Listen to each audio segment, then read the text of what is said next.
So in order to improve access, we first need to understand what are the barriers to treating and what are the barriers to receiving treatment.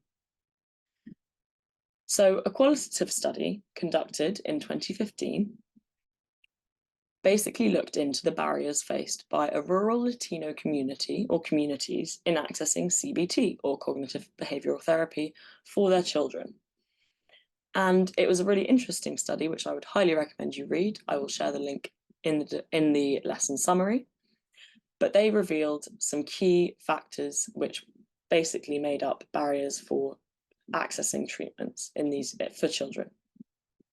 The main ones that they found were socioeconomic status, so people from low socioeconomic backgrounds were less likely to access correct treatments, cultural beliefs, and logistical challenges, which often stopped families from being able to seek and engage in support.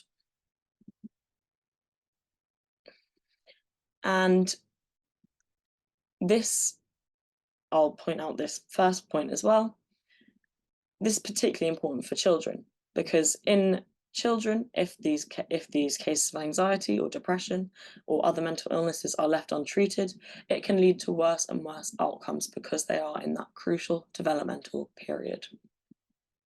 And that is why early intervention and effective treatments, including access, are so important.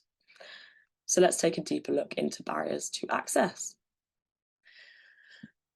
So some specific barriers that parents faced were explored in a different study by Reardon in 2019. And I've split these up into 4 main characteristics. So this was specifically focusing on childhood anxiety.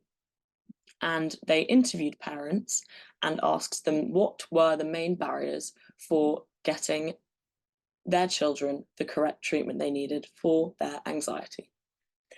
And the main 4 factors that came out were parents not being quite certain about the severity of the anxiety that their children were facing. Parents struggled to know whether the anxiety that their child was facing was relatively normal, or whether it was a serious health concern that did warrant a treatment or an intervention. And this sort of uncertainty or lack of awareness around the condition can lead to delays in reaching out and seeking help for their children. This kind of links to the second point, which is stigma and misconceptions around anxiety and mental illness in general. So we've spoken about the growing awareness of mental illness issues, but this isn't the case everywhere in the world, and it's certainly not the case with certain demographics. There is still stigma surrounding seeking help for anxiety disorders and depressive disorders. And many cultures, many countries view therapy and mental illness as something that doesn't necessarily deserve treatment or help, and is instead something that is treated or viewed quite differently in different cultures. So in that case, the study found that parents often hesitated to look for treatments because they were worried about being judged or stigmatized by their communities.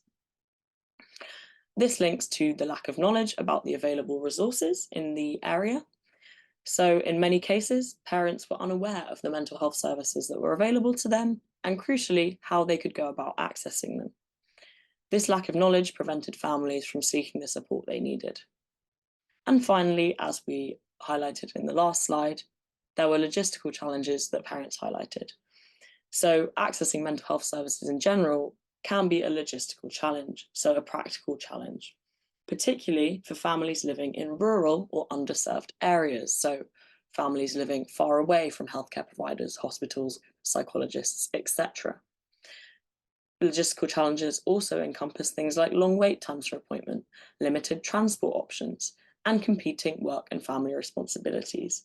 And these were all flagged as significant barriers for treatment access. So just have a think about those in terms of how we could improve access to treatments, given that these are the key barriers faced by parents and by children.